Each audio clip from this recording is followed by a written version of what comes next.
Hey guys, Harry here from Drakewing Gaming. So if you knew me on Twitter, the Gaming Dragon. Today I'm coming back at you with the Let's Play episode of Tennis Ace. So let's see, the last place we left off. Yes. Yep, Yuuichi was having a rival. Yuuichi was having a match with his rival, and well, he's getting beaten down hard. Like, this is no contest. I think we all know who's going to be winning this one. Maybe this will spur him to great acts of new... Maybe this will... I just got up. My brain is still turning on. Maybe this will inspire him to great new feats. Or he'll just laze off some more. I don't know. But anyway, guys, sit back and enjoy the Matani for the next 20 minutes, and let's jump right in. Alarm chain, you're up. Alright, let's go. Alright. Okay, then. I'll play seriously now. Let's see if you can entertain me for a little bit. Oh, shit. I'm completely dominated during his serve games. I can't even properly return the balls at first, and he scores many aces off of it. Near the end of the match, I realized that I didn't even get a single point during the whole thing. Yay! 6-0. I win. Better luck next time, Michimuya-kun. Senpai walks away, laughing. I clench my fists in frustration. My claws threaten to puncture the palms of my hands. It didn't take him 10 minutes to completely dispose of me as if I were garbage. This is so frustrating! Michimaya-san. Keisuke taps me on the shoulder. Looks like you didn't fare any better than I did. Yeah, did you even manage to score a single point? No, not once. It's so frustrating. Kei-kun nods. Wonder what their rank is in the World League. If I find out that they're in the 700s or something like that, I'll lose it. I know what you mean, but don't worry. Last I checked, Murasaki-senpai was number 421. Well, that makes me feel a little bit better, at least. Let's try to win at least one set by the end of the game. Right. Kei-kun lifts his hands up high and we share a high five. Alright, I'm feeling pumped up again. Oh, wait, what? Yuuichi is fidgeting uncomfortably in a nearby corner. That's true, he's been watching me this whole time. Did I scare him? I really need to get a grip. It won't do me any good if I'm so angry that I can't think straight. So, are you ready? I turn around to see Sasaki-san standing behind me, holding his racket in hand. His clothes barely have any sweat on them. It's as if the snout barely even winded him. Which, considering how short it was, it probably didn't. We didn't even need to take breaks during the whole thing. The Link smiles, and by that I mean that the corners of his mouth barely curve a little bit upwards. I saw a bit of your match. You're an interesting player. I didn't think a high schooler was capable of making Murasaki play seriously. This might be a decent learning experience. With no other words, he began walking towards one of the empty courts. It took me a few seconds to react and follow behind him. Once we both took our positions, Sasaki-san grabbed a couple balls and waved at me. How long has it been since that last game you played, man? You may need a breather. I'll take service if you don't mind. Since you already started with the serve last match, I'm sure you'll be okay with it, right? This guy's a little pushy, isn't he? But I guess I'll let this one pass. After the last match, I think I preferred having him take the first serve. I'm afraid of thinking about the psychological damage that getting broken on the first game would cause. It might be better to serve second just to lower my expectations on the match. Or maybe I'm being too timid. Nope, this is fine. I should take the chance to see how he plays. He's gonna probably fucking destroy you. Kenma-san picks up a ball in his pocket and starts bouncing it on the court. After a few bounces, he gripped the ball tightly in his hand and focused on me. Something about the way he looked at me made me uncomfortable. It was like he was analyzing me, just looking for a weakness. He makes me feel uneasy. He tossed the ball high into the air and slammed his racket against it. It's fast! Really fast! Not on the same level as Murasaki-senpai, but it might be just be faster than mine. I reached the ball with a little difficulty and hit it back at him. Unfortunately, my return was shallow and the Lynx wasted no time in attacking it. 15-0. You'll have to do better than that if you want to take a point from me. He said that with a smile on his face. Ugh, this guy pisses me off! By the end of the 20th set, I couldn't even keep myself standing. It took us over 3 hours to get it all done, with only a few minimal breaks here and there. And even then, when you consider how many sets it was, it should have definitely taken much longer. That's how overwhelmed we were. As soon as the last point was scored, I dropped to the floor, unable to keep myself standing.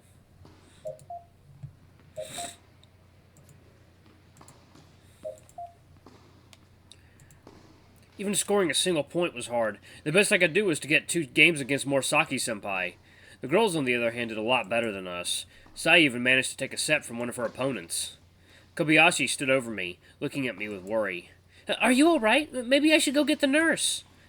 I'm fine. The only thing broken right now is my pride. I forced myself to stand up again, heaving heavily from exertion. It's been a while since I've been this thoroughly beaten like that. It's incredibly frustrating, but it also feels refreshing somehow. I can't even remember when I last felt so completely useless. Suddenly there was a wall ahead of me whose limits I couldn't even see. Instead of feeling discouraged, I felt a sudden burst of excitement. Well, I guess you had fun then, all things considered. It kind of made me wish I could play tennis too. I'm glad you enjoyed watching us. I'm still awed by the distance Morisaki-senpai managed to put between us in these 2 years. Just how did he manage to get so much better? How are you feeling, Michimaya-kun? Mostly frustrated, but, well, these kinds of things are good too. Once in a while. You've changed a lot, you know. I guess I did change a little. These things are a lot tougher in America than I thought they'd be. I was pretty confident in myself when I first got there, but I was quickly mowed down by them. To be honest, there are currently 12 guys in our tennis program, and I'm the weakest of them all. That's a depressing thought. Still, I'm the one that's surprised. I was pretty disappointed when we played our first set, you know. Sorry, I guess I didn't quite live up to your expectations. Senpai gasped and started out frantically waving his arms in denial. No, that's not what I meant. Well, it's true that I was expecting you to be much better, but to be honest, it's scary how much you've improved over the day. You got used to my speed in a flash. By the end of the last set, I was actually struggling to score. Really? It didn't feel like he was struggling at all. Well, I guess we'll have to see how things go over the week. Morisaki-senpai was surprised, as if he finally realized he hadn't said a word about it yet. I'm glad we agreed to Mikado-san's idea. It's been so long since I've been to Japan. I'm still a bit jet-lagged from the trip. Can you imagine how tough it'd be if I played in the tournament feeling like this? How do you think you'll fare in the competition? I'm not too sure. The prize is pretty big and it's worth quite a lot of points, so I'm sure it's attracted quite a lot of higher-ranked folks. And I still need to take part in the qualifiers after all. Kaito, hurry up already. The van is already here to pick us up. Sasaki-san shouts from the entrance. Sorry to cut this short, Yuuichi. I'll see you tomorrow. See ya. See ya. Excuse me. I wave the two goodbye as they leave our building. You guys look like you get along pretty well. I nod. Murasaki-senpai used to be the club's captain when I first joined this school. That explains it. By the way, Kobayashi. Just June is okay. It feels a bit pointless to be so formal since we're going to be seeing each other every day. Well, okay. If I can't have an excuse to drop all this stiff deference, then I have no reason not to. Was it fun? Feel like it was worth coming? Yeah, it looked like a lot of fun. The white hair felt like he was an amazing player, even though half the time I had no idea what he was doing. His name is Keisuke, and you're right about him being an awesome player. Not very physically imposing, but he's very skillful and fast. That's why I hate playing against him. He just makes me run all over the place, and it's a chore. June follows me all the way to the locker room. I put my bag on the bench next to my locker and sit next to it, picking up a towel from inside it. Crap! My legs are hurting so much that I'm going to be home might be a problem. I start taking off my clothes. Upon seeing this, Jun-kun makes a weird noise and turns his back to me. Anyway, Yuuichi-san, it was really fun watching you play. I think I might come cheer for you in the next tournament. Really? Thanks. That'd be appreciated.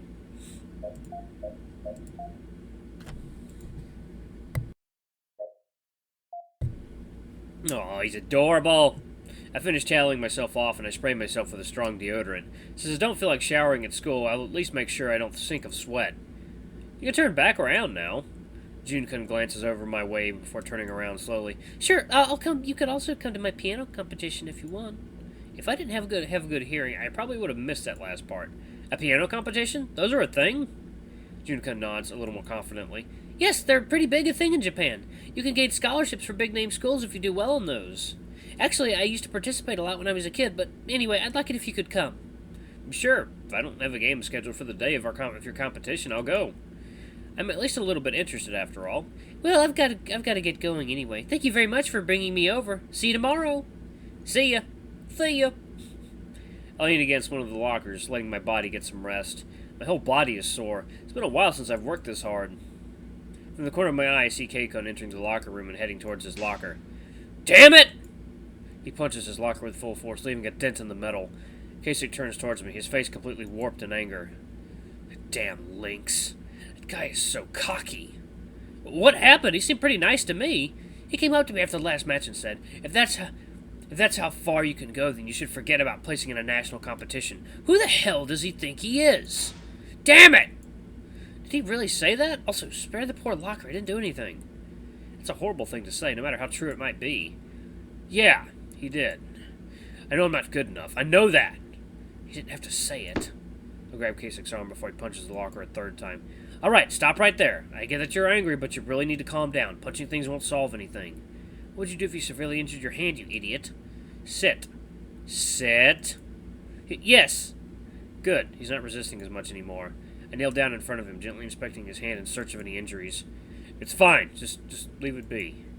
Kei-kun tries to push my hands away, but I make sure to hold onto him firmly. That's when I see a big cut between his ring finger and his pinky. Without hesitation, I press into it as hard as I can. Ow! What's the big idea? This. I press the injury one more time, making him squirm. This is not fine. I'll pick up the first aid kit and treat your wound. You sit there and don't you dare move. This music, what the fuck?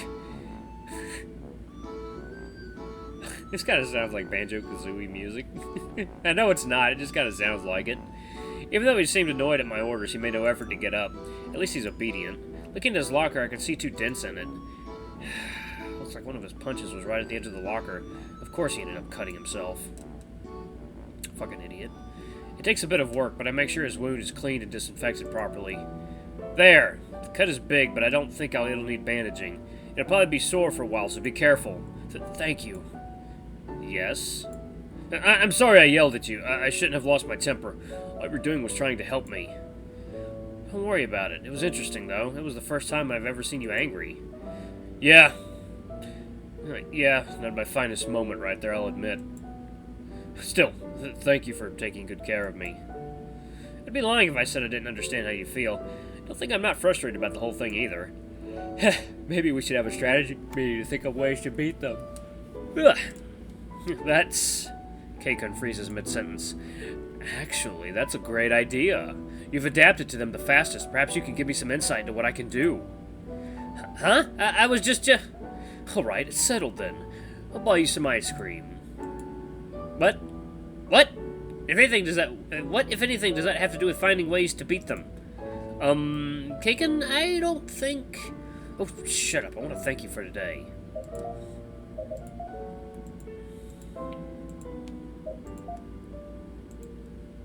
Ah, so that's what this is about. You can stand to be a little more honest. Kei-kun takes off his shirt to get changed, though he quickly freezes when his shirt gets close to his nose. There's no way I can get away without a shower. Let's go, Yuuichi-san. Nah, I'm already set. I point to the bottle of deodorant spray on the bench. Really? You think that's acceptable? Well, yeah, it's been enough so far. Do you have any idea how much we sweat today? I'm not going out with a guy that smells like a pile of rancid clothes. Can't you be a little less fussy? I'm already taking you out. At least you could do a shower. You never even asked me if I wanted to be taken out. Fine, fine. Get off my tail. I fish for a towel in my bag and start undressing. Kei-kun does the same behind me. Ugh! I still hate being undressed in front of other people. I wrap myself in my towel before taking off my underwear and quickly making my way to the shower. Ooh, what are we gonna see? What's this? I manage to get myself into a shower booth before Kei-kun even has time to get into the showers. Still, he manages to take the one right next to mine. I only have cold water in here. Ah, wait, I think cold water is actually better for your body. Kei-kun, I didn't plan on showering here, you know. I don't have shampoo or soap. Why is he still wearing his clothes? I'll slide you some of mine under the booth. Oh, thanks. You know, you surprised me this time. How so? You're always going out with us, but you never actually invited any of us to go out with you before. Hell, you're in my house all the time, and I have no idea what yours looks like. My house isn't exactly the kind of place I'd like to take guests, but I can see your point.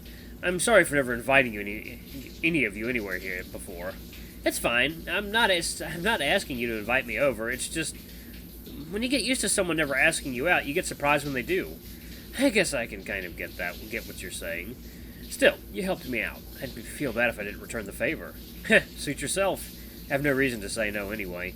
Who says no to free ice cream after all? Oh. Okay, I thought we were gonna get a little peek. Apparently not. Okay, that was a weird yawn. Kei-kun takes me to a shop a few blocks away from school. Funny, I've passed by the street a few times and I've never noticed this place before. It looks so chic, too. Wow, I never knew this place existed. Yeah, that's pretty great. I only found out about it last summer. Ooh, it's one of those self-service parlors that sell ice cream by weight. I like places like this. I actually have a place like that kind of close to where I live. It's really nice. Like a lot of different toppings you can get. And their frozen yogurt changes daily. Excuse me. I like places like those. They're always the best bang for your buck. While I'm sitting around in a daze, Kei-kun quickly serves himself. The clerk writes it down on a card and hands it over to him. Quit standing around and get your serving. I'm going to be sitting in that booth over there. Oh, right. I make my way to the freezer and see the various flavor stickers. They all look really tasty. I wonder if there's any price difference between flavors. Let's see, where's the menu? Huh? 1800 yen per 100 grams? That's insane! A kilo of this would be more than my monthly allowance. I do a complete 180 and send it for the Kei-kun without taking anything. Why didn't you get anything? You know what? I don't really feel like eating ice cream. The only reason I brought you here was so I could treat you. Just get something. How could someone be so oblivious? And more importantly, how can he be okay with treating someone to something so expensive? It's just, I'm not comfortable spending this much money on just ice cream. This much? Kei-kun's gaze flicks towards the menu for a second. Oh. He sits there in silence for a few seconds, analyzing what he is going to say. You don't know? Know what? His eyes widen in complete shock. What is this thing that I'm supposed to know? My name, Urushihara. Doesn't it ring any bells for you?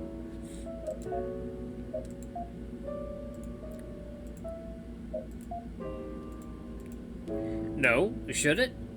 He gapes, looking even more surprised than he already did. Slowly, he leans over on his chair and whispers to me.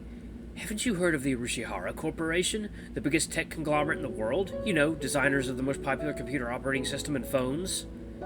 If I'm not mistaken, your phone was manufactured by us, too. Us? Huh? Wait, Urushihara Corporation? Wait, he's that Urushihara? You're kidding! I guess it finally makes sense why you always treated me just like an average Joe. So I guess you're going to start treating me differently now that you know. My mind is completely blank for a few seconds. I'm just... wow. I finally snap out of the near trance I was in, having to clear my throat a few times to get my voice to work. No, I don't care if your family is rich, I was just shocked. Wait, is that why you never invite anyone over? Kei-kun shifts in his seat. Yeah, I gave up on having friends for over a few years ago. Most people only seem to be interested in befriending me so they could enjoy the perks that come with being my friend. To be honest, I had completely given up on having friends who really care about me for who I am instead of what I have. You, Mizuguchi-san and Irada, are the only people who've ever actually shown an interest in getting to know me for me. Oh God. It's a horrible thing to say, but I can understand. People can be very shallow. Once I became a little famous, a bunch of kids my age started approaching me just because they thought they'd raise their status if they were seen with me. Not that I think my situation even remotely comparable to yours, of course. Kei-kun looks completely stunned by my words. Oh man, I didn't expect this. Funny, I brought you here to thank you for making me feel better, and instead you ended up consoling me again. Thank you, Yuuichi-san. Well, I'll be damned. I never knew this side of Kei-kun. Well, now you know why I didn't mind bringing you over. So please, go get yourself some ice cream. After you were so nice to me today, I want to treat you no matter what. Kasich basically kicks me out of the booth, laughing. Alright, I'm going. Stop kicking my shin. Ooh, he's a cutie. We spend a good deal of time talking and having fun. I've already eaten most of my ice cream. The little bit left on the bottom has already turned into a soupy mess that I will definitely not waste because this is one very expensive soupy mess. Thanks for coming with me today, Yuuichi-san. It's good to talk to someone without worrying whether they're interested in me because of me or because of my family. I'm a bit curious now. Do Saya-chan and Shuichi even know about your family? I know for a fact that they're not the type of people to care about that kind of thing. Plus, Shuichi's dad also makes quite a bit of money, so it's not like he needs any. Not as much as your family, though. At the mention of Shuichi's name, Keisuke's demeanor immediately changes. Actually, this might just be an opportunity to prod him about it. Hey, Kei-kun, I actually have a question. Yes? Why do you and Shuichi bicker so much? You guys don't look like you dislike each other, but... Just as I expected, his entire face scrunches up at the mention of Shuichi. It's not like I don't dislike him. It's complicated. Huh. That actually answered. Nothing at all. Okay, why? Kei-kun sighs. I'm not really sure. He's a nice guy and I do like him, but he always ends up doing or saying something that pisses me off. But like I said, I do like him. So you're like two friends who bicker. A lot. It's something like that. I do think of him as a friend, yes. Good to know. I ready myself to get up and discard the plastic cup, but Kei-kun holds my arm. Wait, it's my turn to ask a question. Oh, sure, shoot. Why does it matter to you whether we get along or not? That's hard to explain. Well, Yuuichi is my best friend. I've known him since we were little kids. The two of us are always spending time together. And I also like you a lot. You're pretty dependable and easy to get along with, but even though you're definitely part of the group, it always feels like you're keeping your distance. Alright, I'm going to go ahead and pause it right here. Thank you guys so much for watching. This has been another episode of 10 Essays. Don't forget to like, comment, subscribe, ring that notification bell, leave a super thanks if you can. It always helps. Until the next video, I love you all. I'll see you next time. Bye-bye!